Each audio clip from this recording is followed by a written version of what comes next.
Friends, welcome back to my channel. তো দেখো friends, এখন থেকে ব্লগটা স্টার্ট করলাম। এখন অনেক বেলা হয়ে গেছে, 12টা বেজে গেছে। তো তোমরা কেমন আছো? আমি ভালো আছি, আশা করছি তোমরা সবাই ভালো আছো। আর আমার মেয়ে ছেলে দুজনই কি কাজ করছে দেখো, কি কাজ করছে দেখো, দেখেছো? একটা নিম পাতা পেড়েছে, নিম পাতা পেড়ে ওটাকে সিলের মধ্যে মাখছে। আর আমার ছেলে দেখো বালু নিয়ে খেলছে। তো চলো, আজকে ব্লগটা অনেক দেরি হলো স্টার্ট করতে। রান্না বান্না অনেকটা এগিয়ে গেছে। কি রান্না করলাম সেগুলো শেয়ার করবো, আর কি কাজ বাকি আছে সেগুলো শেয়ার করবো। তো চলো সঙ্গে থাকো।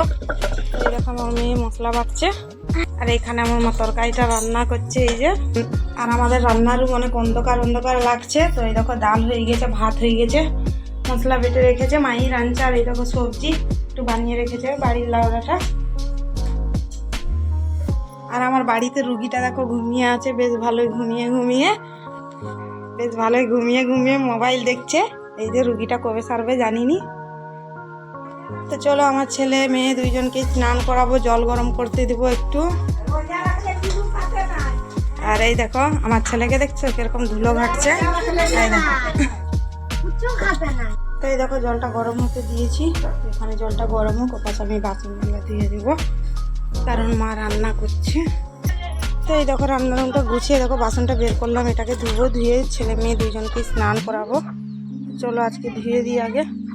তো আমার বাসন ধোয়া হয়ে গেলো সব, ছেলেকে স্নান করাবো। দিয়ে নিল আমার দাদা, আমার ছেলে, আমার মেয়ে খাচ্ছে। আমার ছেলে খেয়ে উঠেই দেখো কি দেখতে এসেছে। দেখো ইঁদুর বাচ্চা দুটো আমাদের এখানে ওপর থেকে দেখো পড়েছিল। দেখো এই দেখো ইঁদুর বাচ্চাটা, তো ফেলতে দেয়নি বলে না ফেলবেনি, দেখো মরে গেছে জানো। তো এগুলোকে ফেলতে হবে না, বেঁচে আছে জানো, এই দেখো বেঁচে আছে। ইমা আরেকটা পড়েছে, হাত তো। এই দেখো ফ্রেন্ডস, আরেকটা ওপর থেকে পড়েছে, দেখেছো? আমার ছেলে দেখালো, বলছে মা আরেকটা চেক চেক করছে, দেখেছো বাচ্চাটা? আর এই তো এইখানে আছে, এই তো এখানে আছে। এটাকে এক সাইডে করবো। তো এই দেখো সবগুলোকে এক জায়গায় করেছি, দেখেছো ওরা নড়ছে। তো চলো, আমার ছেলের খাবার গেছে, তোমার দাদা খেয়ে নিয়েছে। এসে গেছি, স্নান করে নিয়েছি, তোমার দাদাও খেলো। তো এই দেখো কি কি রান্না করলো। এই দেখো এটা হচ্ছে ময়লাটা আলু বেগুন করে সবজি। আর তোমার দাদা খেতে চেয়েছিল এই দেখো মুরগির সেই কলেজি পাচ্ছি। আর এই দেখো ডাল আর শাকের ভাজা হয়েছে। দেখো শাকের ভাজা, দেখো শাকের ভাজা।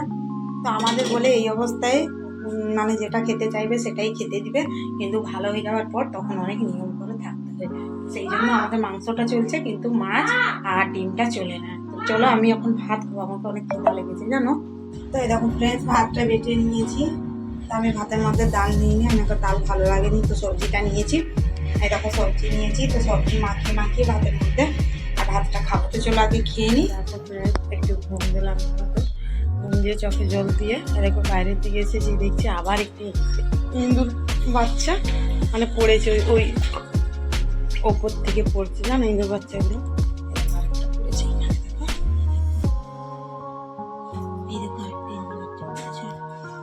তখন যেগুলো দিয়েছিল না, দেখলে যেগুলো, সেগুলো না বাইরে ফেললাম, মানে মুরগি টুরগি করছিল, ফেলে দিয়েছি বাইরে। তো আমার ছেলে ঘুমিয়েই আছে জানো, আমি এইমাত্র ঘুম থেকে উঠলাম। তো বাইরে এখন প্রচুর, বাইরের দিকে দেখো কি রোদ। আর মুরগিগুলো দেখো খাবারগুলো কীরকম হচ্ছে, এদেরকে খেতে দিতে হবে। এ দেখো পাশে সব, এ দেখো কাপড় মেলা। তো চলো মুরগিগুলোকে একটু খেতে দিই। আর ছেলে আমার ঘুমিয়ে আছে জানো। এই দেখো চাল নিলাম খেতে, মুরগিকে দিব। আর এই মুরগিগুলো এতই বদমাস, একটা মুরগি আরেকটা মুরগিকে খেতে দেবে না জানো।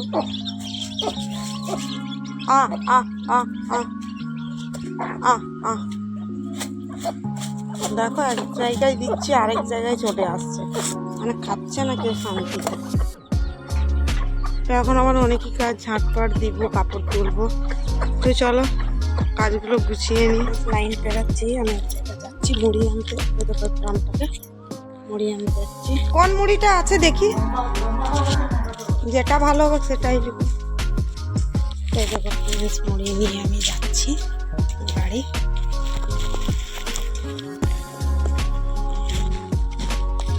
আর ওই দেখো আমার মেয়ে ছেলে দুইজন আসছে, দেখেছো?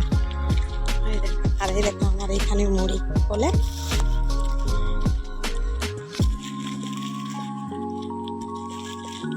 নিয়েছি, এ দেখো মুড়িটা এখন মানে রাখিনি, তো এই মুড়িটা আমাদের এখানে নিয়েছে ওই ফার্মটার থেকে 60 টাকা। মুড়িটা বেশ ভালো, মুড়িটা বেশ ভালো, মুড়িটা বেশ ভালো লাগছে খেতে। তো চলো এটাকে রাখি আগে, চলো রান্নার রুমকে যাচ্ছি। তো রান্নার রুম যাচ্ছি, এখানে দেখো বাইরে উনান জ্বালিয়ে দিয়েছি, তো উনানটা এখন ভালো মতন জ্বলেনি, তো জ্বলে যাবে, তাওয়াটা গরম হবে। আর এই দেখো এখানে আটা মাখাচ্ছি, এটাকে জল দিয়ে মাখাবো, জল দিয়ে মাখাবো বেশ ভালো করে, একটু নুন দিয়েছি। আর এই দেখো আমার ভাত হয়ে গেছে, অল্প ভাত রান্না করছি, শুধুমাত্র তো আমিই খাবো। এই দেখো অল্প ভাত রান্না করেছি, আমি খাবো, আর মেয়ে ছেলের যদি ইচ্ছা হয় তো খাবে, না হলে আরও রুটি খাবে। তো চলো আটাটা মাখিয়ে দিই। আর তোমার দাদার যখন থেকে শরীর খারাপ হয়েছে, ও মানে চালের আটার রুটি খুবই পছন্দ করে, আবার এখন তো সুযোগ পেয়েছে, ও এখন প্রতিদিন রাত্রে চালের আটার রুটি খাচ্ছে। আমার ছেলে বাইরে শুশু করতে এসেছে, ওর নজরে পড়ে গেছে, এই দেখো শুঁয়া পোকাটা দেখেছো, ও দেখতে পেয়েছে, আমি দেখতে পাইনি জানো। তাকে ঝাড় দিয়ে এক সাইডে করবো, নাহলে পায়ের মধ্যে লেগে গেলে না খুব কামড়াবে জানো। তা আমার ছেলে এখন খেলছে, ওর বোন, তারপরে আমার বোনের মেয়েটা এসেছে, ও খেলছে। আর বাইরে এত পাতা, এখন নিম পাতা সব ঝরে যাচ্ছে, নতুন পাতা হচ্ছে, সেই জন্য প্রচুর পাতা বাইরে জানো। ঝাড় দিয়েছি তবু নোংরা নোংরা দেখাচ্ছে। আর এই দেখো আমার উনানটা জ্বলেনি ঠিকঠাক জানো। আর আমার ছেলে দেখো কেমন ঘোড়ার মতন দৌড়াচ্ছে, দেখেছো দেখেছো, এখানে টিভি চলছে, আমার মা রিং বানাচ্ছে, দেখো দৌড়াচ্ছে ভালো করে, দেখেছো। আর যদি এখন পড়ে যায় একটা বল। তাই দেখো ফ্রেন্ডস, আমার এতগুলো রুটি হয়ে গেল, আর দেখো একটু আটা আছে। আর আমার ছেলে দেখো, এই দেখো আমার এবার কলটায় এসে, কোথায় আসছো তুমি, দেখেছো দেখেছো, এই কলটাই দেখো এসে বসে গেল, দেখেছো, এই দেখো বসে গেল কলটাই, দেখো বসে পড়লো জানো। আর আমাকে কাজ করতে দিবেনি, দেখো আমার রুটিটা বানানো হয়ে গেছে। তো এবার খাওয়া দাওয়া সারবো, তোমার দাদাকে খেতে দেবো জানো। তো সেই সকাল থেকে উঠে একরকম মানে কাজই করতে হয়, কিছু না কিছু কাজ করতেই হয়, মানে বসে থাকিনি। শুধুমাত্র একটু দুপুরের পর আধা ঘন্টা কিংবা 1 ঘন্টা একটু ঘুমাই, তারপরে এই যে রাত 10টা পর্যন্ত মানে ছেলেকে নিয়ে ব্যস্ত, মেয়েকে নিয়ে ব্যস্ত, কাজ, ওই ভাত হলো, রুটি হলো, সব তরকারি গরম হলো, এইভাবেই না রাত 10টা বেজে যায় জানো। তো সে যখন ঘুমাবো তখন একটু শান্তি। তো চলো আজকের ব্লগটা এখানেই শেষ করে দিচ্ছি, বেশি বড় করছি না, কালকে আসছে আবার একটি নতুন ব্লগ নিয়ে। তো তোমরা ব্লগ দেখছো ঠিকই, কিন্তু লাইক শেয়ার সাবস্ক্রাইব অবশ্যই করবে, ভুলবে না, ঠিক আছে। তো আজকের মতন